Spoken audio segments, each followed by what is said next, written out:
Okay, so we're back.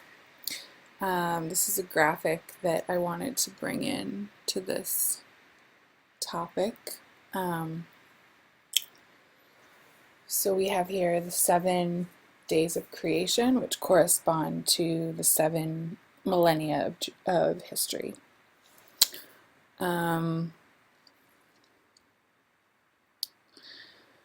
So I think some of this was covered in the last video. There's some more information here. I don't necessarily want to get into all of it right now, but if you have questions, feel free to comment.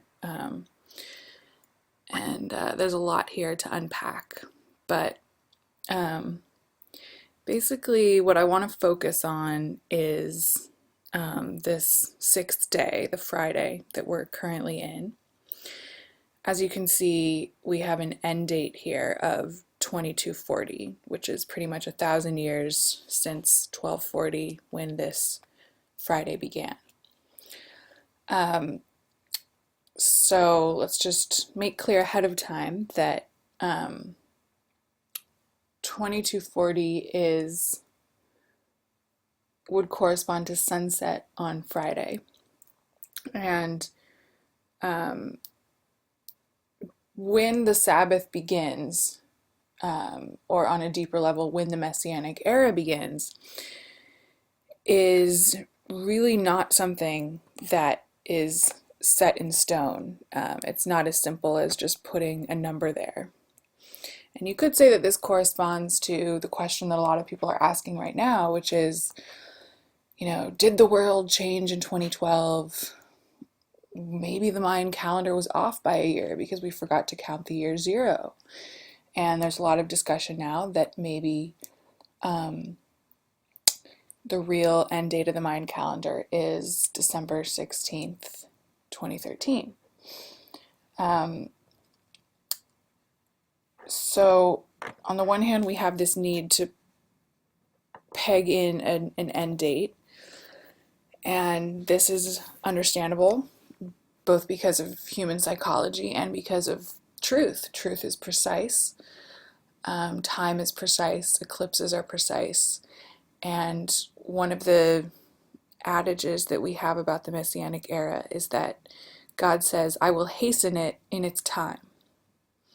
And so whenever we're approaching this topic, there's this sort of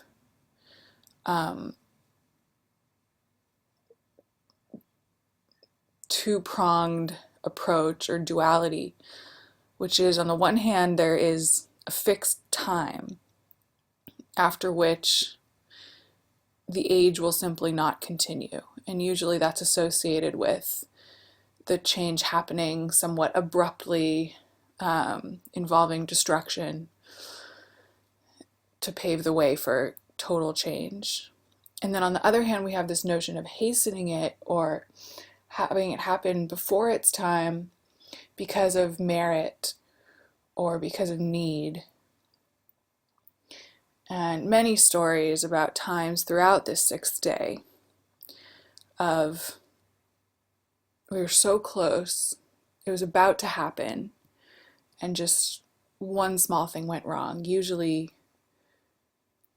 an error of human nature that derives not from a failure to keep the letter of the law, but from a failure to honor human dignity or to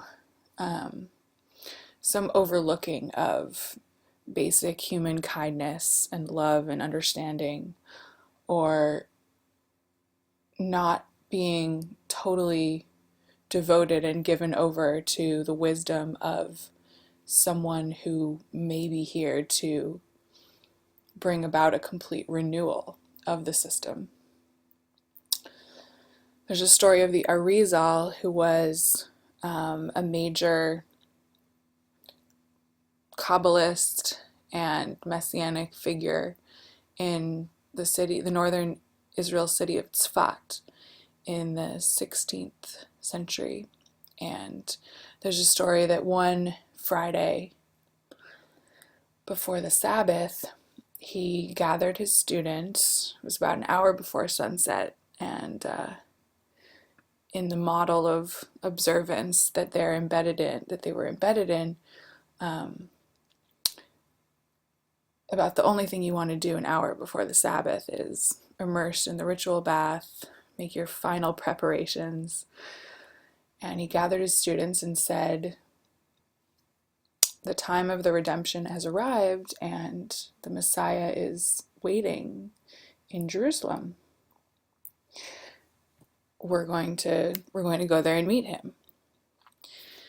And this sort of, if there's a part of your heart that's eagerly yearning for this era to commence, there's a sort of excitement and joy that opens up when you hear that this time has arrived.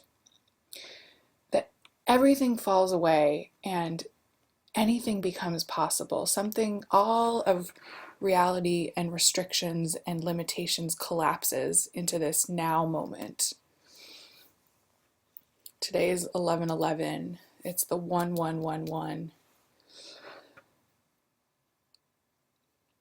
And so your teacher, who you have assumed on a deep, intimate level, has united all of the complexities of the law and of time and of Friday and the Sabbath. And you hear that now, an hour before the Sabbath, is time to go to Jerusalem and welcome the Messiah. What do you do? And so the students responded that they were going to go home and ask their wives if they could go to Jerusalem, if it was a good idea. Now, it's not to say that asking your wife isn't a good idea. Quite the opposite. And maybe there was some hidden reason the women knew that it should wait. But there's some message here that surely transcends gender, hopefully transcends gender, which is that when it's time, it's time. When it's on, it's on. When it's limitless, it's limitless. And of course, there's an aching for that to arrive. And the disappointment, perhaps, of thinking it's arrived and it hasn't completely, and the pain of all of the years of waiting and wanting it to happen. However,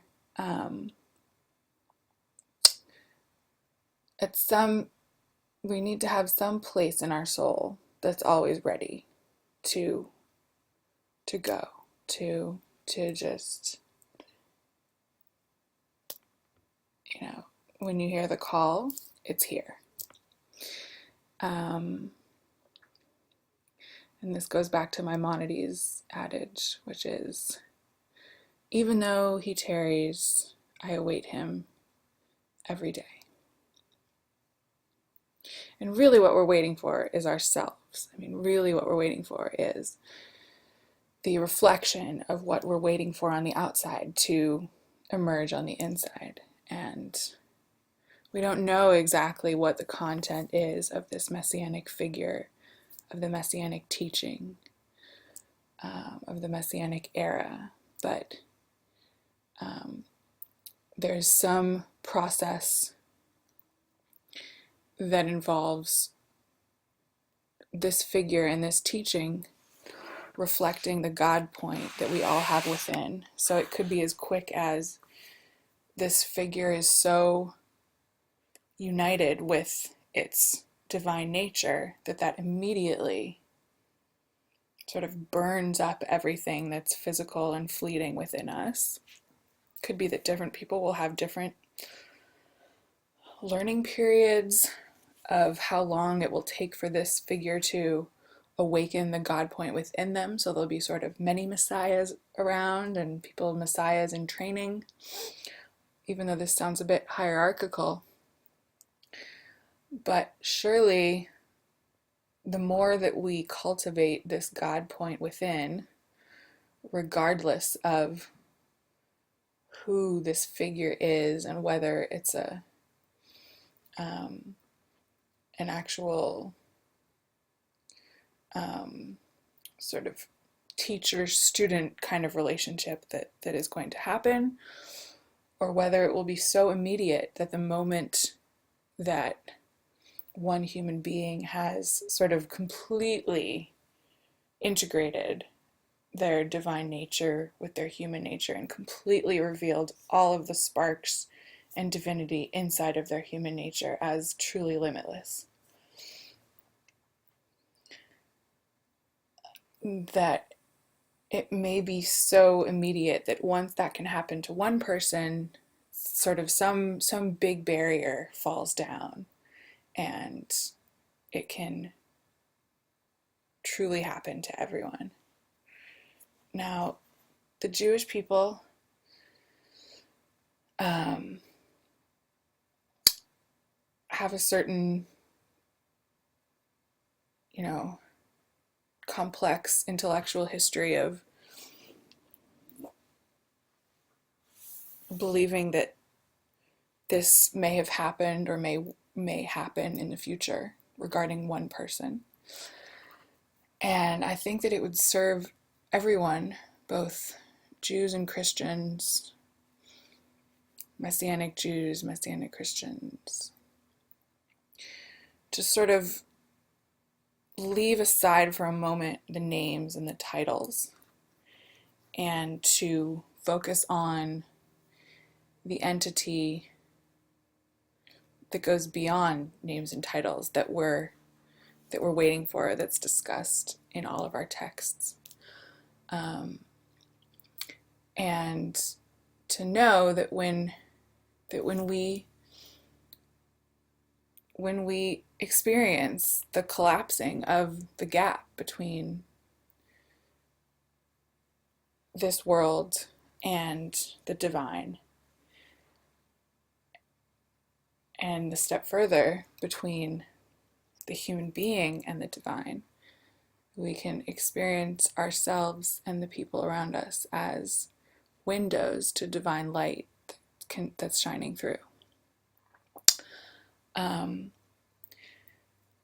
That really is what we're waiting for. And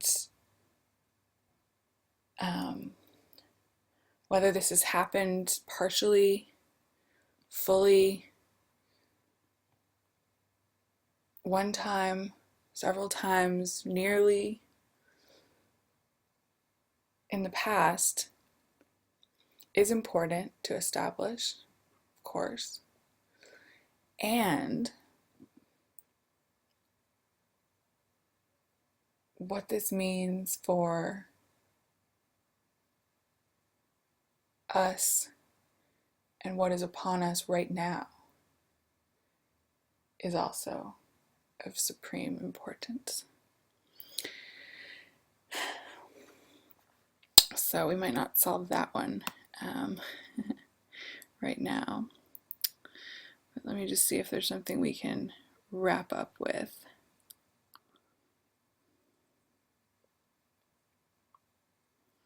So maybe now it's time to, in the next video, to move on to July 2011, which was noon on the 6th day, which is sort of the first time on the 6th day that you can say that the Sabbath has already begun. Because really, beginning at noon, the sun begins its decline to sunset. So you could say everything that's happening in the heavens then is really on the way to the Sabbath. And in Jewish law, actually, many of the things that are forbidden on the Sabbath, in other words, the limitations of the world, already begin to be forbidden after noon. In other words, limits already sort of break down beginning at noon, July 2011. We'll be back.